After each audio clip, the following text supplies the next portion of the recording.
इस्तीफे के पश्चात कौन मुख्यमंत्री बने, ये विषय हम सबके सामने है।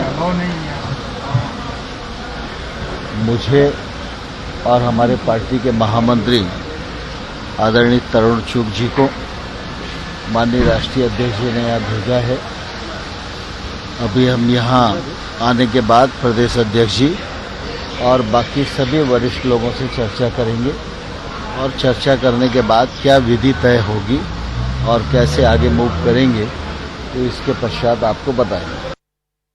भारतीय जनता पार्टी की यह परंपरा रही है, समय के साथ साथ कार्यकर्ताओं के दायित्व भी बदलते रहते हैं। यह हमारी पार्टी की विशेषता है कि जो दायित्व पार्टी द्वारा दिया जाता है पूरे मनोयोग से पार्टी कार्यकर्ता उसका निर्वहन करते हैं और मुख्यमंत्री के रूप में मुझे जो दायित्व का निर्वहन करने के बाद अब मैंने मुख्यमंत्री पद से त्याग पत्र देकर पार्टी के संगठन में नई ऊर्जा के साथ काम करने की इच्छा भी जताई है। अहमदाबाद से हमारे संवाददाता सौरभ गुप्ता इस वक्त हमारे साथ मौजूद हैं। सौरभ, हर कोई यही जानना चाहता है कि अगला मुख्यमंत्री कौन होगा। इससे जुड़ी एक और चीज थी कि हमेशा से यह होता रहा है कि जिसका नाम बीजेपी के मुख्यमंत्री पद के लिए चला वो कभी बना नहीं। तो ऐसे में जो नाम चल रहे हैं वो भी नहीं चाहते होंगे कि उनका नाम रेस के तौर पर दिखाया जाए। आपके पास क्या खबर है? देखिए, वही जो एक बीजेपी के नेता जिससे बात कर रहे थे हम सुबह, वो कहे हैं कि देखिए आप लोग सारे नाम जो चला रहे वो आपके अधिकार है, लेकिन कौन मुख्यमंत्री बनेगा ये बात जो है ये जाहिर तौर पे जो विधायक दल की बैठक है 2 बजे वहाँ पे क्लियर हो जाएगी। लेकिन उससे पहले ये कहना कौन बनेगा ये थोड़ी मुश्किल बात है। लेकिन हालांकि 2-3 जो नाम है वो आगे है। एक नाम है प्रफुल्ल खोड़ा पटेल जो लक्षद्वीप के एडमिनिस्ट्रेटर है, दूसरी नाम है जो डेप्यूटी चीफ मिनिस्टर है इस वक्त गुजरात के नितिन पटेल। और इस सब में एक चीज़ हमको ध्यान रखना पड़ेगा, अगले साल चुनाव है, यहाँ पे विधानसभा के चुनाव है और बीजेपी को लग रहा था कि विजय रूपानी के नेतृत्व में वो इस चुनाव शायद जीत नहीं पाएंगे, तो इसलिए उनको चेंज ऑफ गार्ड करना ज़रूरी था, नेता बदलना ज़रूरी था जो चुनाव में उनको नेतृत्व देंगे।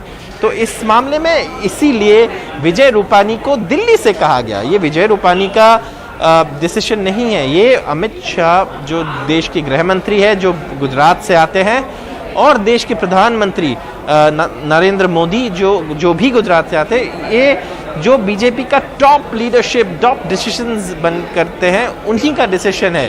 क्योंकि उनको कई जगहों से ऐसे बताया जा रहा है कि ये रिपोर्ट मिला था कि विजय रूपानी के नेतृत्व के अंदर गुजरात बीजेपी के लिए एक डेफिनेट विन नहीं बन सकता। तो प्रफुल्ल खोड़ा पटेल का नाम है, नितिन पटेल का नाम है, लेकिन कौन बनेगा ये तो बीजेपी के नेता भी बोल रहे हैं। आपको दोपहर तक रोकना पड़ेगा, विधायक दल की बैठक के बाद ये क्लियर हो जाएगा कौन बनेगा, क्योंकि सरप्राइजेस बीजेपी के में जरूर है और पहले भी हुए हैं। तो जो नाम चल रहा है वो आगे जरूर है, लेकिन कौन बनेगा ये कॉन्फिडेंस के साथ कहना थोड़ी मुश्किल है। सौरभ, अभी हम अखिलेश शर्मा की वो रिपोर्ट भी दिखाएंगे जिसमें वो बता रहे थे कि कोविड के दौरान जिस तरह से मिसमैनेजमेंट हुआ वो भी एक वजह बताई जा रही है कि उससे एक संदेश लोगों में नहीं गया अच्छा, कि राज्य सरकार उनकी मुसीबतों के वक्त उनके साथ ठीक से खड़ी नहीं हो पाई, जिसकी वजह से कई जानें गई जो बचाई जा सकती थी।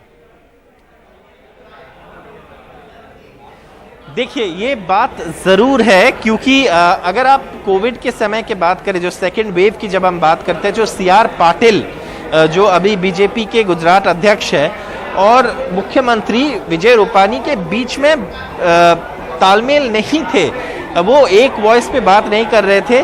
और ये साबित होता है इस बात से कि जब रेमडेसिविर कहीं पे भी नहीं मिल रहा था तब CR पाटिल ने कहा था कि उनके पास डोजेज है। और जब उन्होंने ऐसा कहा था, जब विजय रूपानी के पास ये प्रश्न पूछा गया कि ऐसे CR पाटिल कह रहे हैं कि उनके पास है, तो तब विजय रूपानी का जवाब ये था कि आप जाके उन्हीं से पूछिए।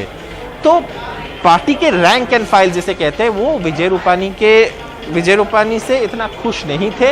ये रिपोर्ट गृह मंत्री अमित शाह और प्रधानमंत्री नरेंद्र मोदी तक पहुंचे थे और ये उन्हीं का डिसीजन है कि उनको और गुजरात के नेतृत्व को, मतलब बीजेपी के जो मुख्यमंत्री है इस वक्त और गुजरात के नेतृत्व में जो है विजय रूपानी, उनको बदला जाए और कोई और लाया जाए। और इसमें एक और बात है, पटेल कम्युनिटी बहुत इंपॉर्टेंट फैक्टर रहा है हमेशा। उस तरफ हार्दिक पटेल है और इस बार आपका भी एक प्लेयर बन सकता है, ऐसे राजनीतिक माहौल में चर्चा है। तो पटेल कम्युनिटी को ध्यान में रखते हुए शायद ये निर्णय लिया जाएगा।